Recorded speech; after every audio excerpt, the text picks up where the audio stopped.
आप सभी का स्वागत है। भारत का संविधान एक झलक में हम लोग देख रहे हैं भारतीय संविधान की विशेषताएं।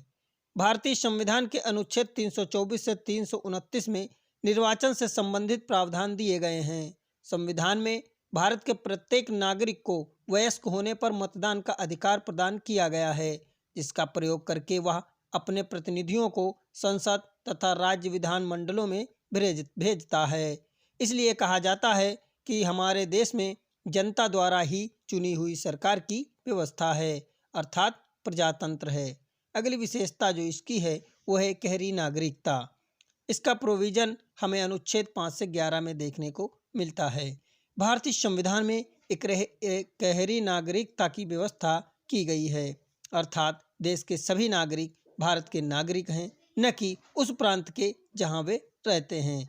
ध्यान देने की बात यह भी है कि यूएसए में दोहरी नागरिकता का प्रावधान है।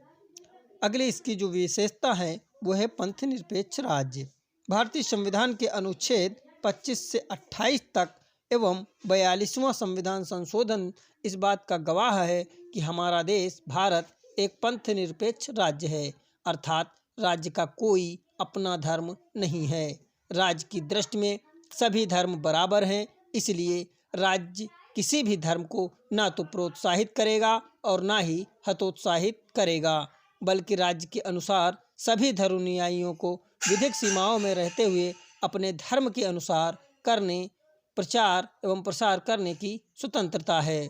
ध्यान देने की बात यह है कि 42वें संविधान संशोधन में पंथ निरपेक्ष शब्द को भारतीय संविधान की उद्देशिका यानी प्रस्तावना में जोड़ दिया गया तथा अनुच्छेद 28 से 25 में भी पंथ निरपेक्षता की पुष्टि होती है।